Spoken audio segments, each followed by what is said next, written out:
Kia ora, good morning everyone, Vignetting here, welcome back to the channel. About a year ago, we have reviewed the TTArtisan AF 35mm f1.8 on this channel, and I did some comparison with the Fujifilm XF 35mm f2.WR. Apart from the TTArtisan having a bit of lens flare issue, it delivers really solid performance overall, and the TTArtisan is a great choice for people who are looking for a value for money 35mm APS-C lens. And TTArtisan has just released a new version of this lens. This is the TTArtisan AF 35 f1.8 Mark II. It has a brand new optical design. It is much smaller in size, and TTArtisan also said there are some optical improvements as well. But what is even better is that the price of this lens is only US $125. So it is about $20 cheaper than the original version. And I believe this is the cheapest autofocus 35mm lens in the market right now.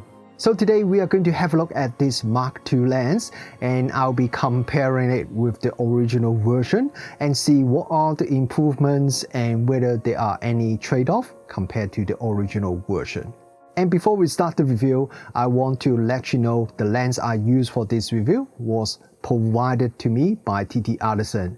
I do not have to return the sample after I finish this review, but as usual, I did not receive any money from them for this review. I do have an affiliated link in the video description below if you want to purchase this lens. I just want to make sure everything is clear before we start the review.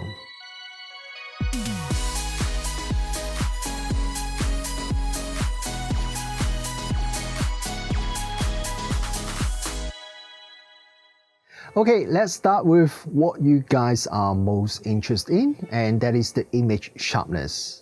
I'm doing all the tests in this review using my 40 megapixel Fujifilm X-H2, and I'm going to compare this new TTArtisan 35mm f1.8 Mark II lens with the original version that we reviewed about a year ago.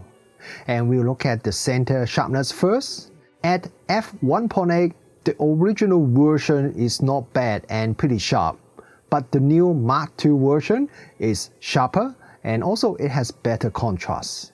Stopping down to f2.8 makes some minor improvements. At f4, the Mark II is really sharp at the center. Sharpness remains pretty much the same at f5.6. From f8 onwards, diffraction starting to make the photo a bit softer. And let's look at the corner now. At f1.8, both lenses are a little bit soft, but the Mark II is slightly better than the original version. Stopping down to f2.8 or f4 doesn't really improve the corner sharpness for both lenses. At f5.6, the original version's corner is still a bit soft, while the Mark II is now pretty sharp. Comparing these two lenses, Mark II's corner is better than the original version. Now, I usually do all my sharpness tests by focusing at the center of the photo. Interestingly, while the Mark II's corner is already sharper than the original version, I can make Mark II's corner even sharper if I focus at the corner instead. It suggests the Mark II has a bit of field curvature, so be careful how or where you focus if both the center and corner sharpness are important to you, especially when you're shooting at a large aperture value. TTArtisan told me they have improved Mark II's minimum focus distance. It is now 0.4 meter compared to the original version, which is 0.6 meter. So here are two photos, both shot at the minimum focus distance, one with the Mark II and one with the original version. The Mark II has noticeably higher magnification than the original version. From my own measurement, the maximum magnification is around 0.1 times for the Mark II and around 0.06 times with the original version. So that is a pretty big difference. I do notice the Mark II seems a little bit soft when shooting at the minimum focus distance, but the much higher maximum magnification ratio still make the Mark II a much better lens for shooting close-up photos. I remember the first time I took this Mark II lens with me and went out and took some photos, and after I shot the first photo, I immediately noticed something is a bit different with this lens. There is some noticeable cat's eye bokeh near the corner when I shoot at wide open, which gives the photo a special look. The original version also has a little bit of cat's eye bokeh, but the Mark II's cat's eye bokeh is definitely more obvious. Apart from the cat's eye bokeh effect, the bokeh balls from the Mark II are quite smooth and round even when you stop down the lens a bit. When shooting at the maximum aperture, you will see some noticeable vignetting with this new Mark II lens. I wouldn't say it's terrible, especially for a f1.8 lens, but if we compare it with the original version, Mark II's vignetting is more noticeable. And with this new Mark II version, even when you stop down the lens all the way to the minimum aperture, there is still a little bit of vignetting effect in the photo. I'm not too surprised by that because this new lens is much more compact in size, which usually means there will be a bit of trade-off in terms of vignetting performance. Chromatic aberration control is alright with this Mark II lens. Just like the original version, I can see a bit of color fringing sometimes around the high contrast area, but the amount of chromatic aberration is not too serious. And if you look at my local test chart photos, both lenses have a bit of color fringing, but it seems the Mark II has a little bit less color fringing compared to the original version. Okay, let's look at distortion next. The original version has quite minimal amount of distortion, but if you look at these brick wall test photos, you can see the new Mark II version has even less distortion than the original version. Mark II's distortion is so minimal that I almost have to use a ruler to check if there is any distortion. If you have watched my review of the original TTArtisan 35mm f1.8, you may remember I have actually received two different samples from TTArtisan.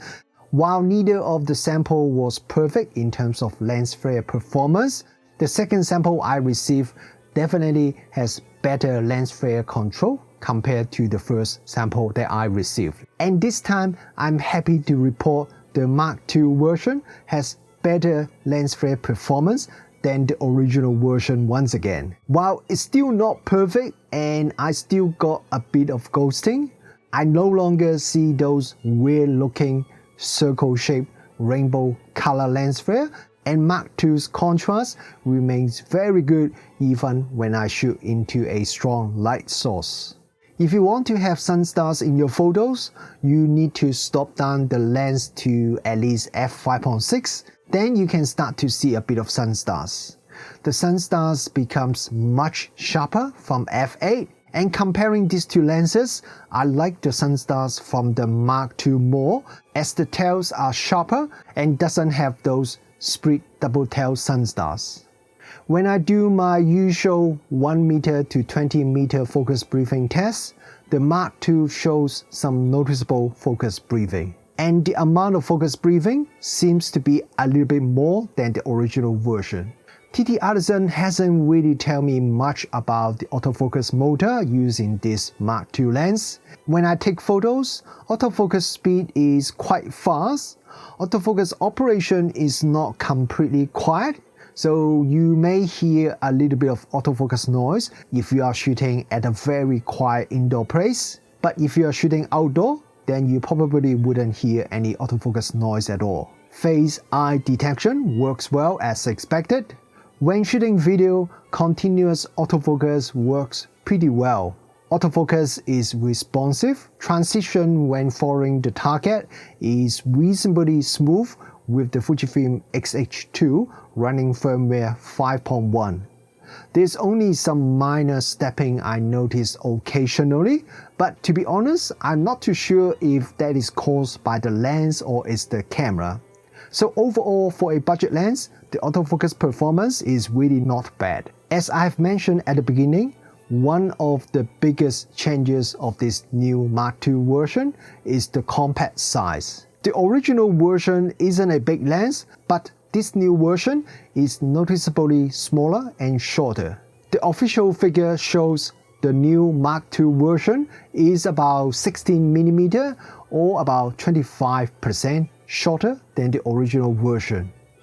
It may not mean a lot when you use it on a larger body like the Fujifilm X-H2, but if you have one of the smaller body, like when I tested on my X-T3, then the difference is very noticeable. By the way, the sample I received is for the Fujifilm X mount, but this lens is also available for Nikon Z and Sony E as well. Despite this lens still has the typical TTArtisan metal construction, the weight of the lens is still less than 180 grams, so it's about 10% lighter than the original version.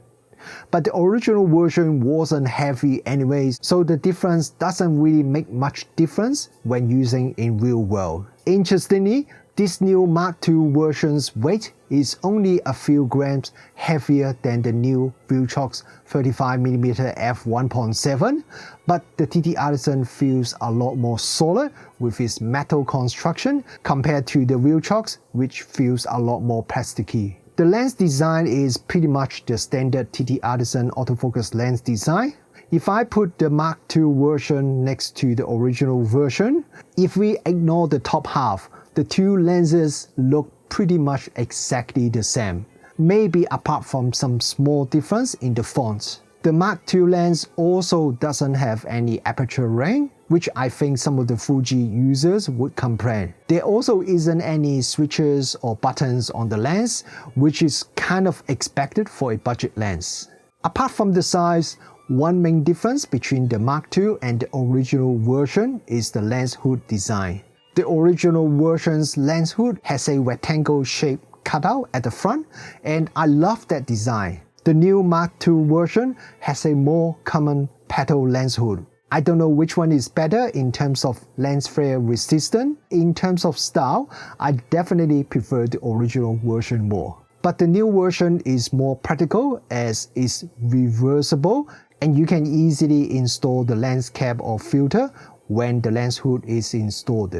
So, do you like the more stylish design of the original version's lens hood, or do you prefer the new design that is more practical? Let me know.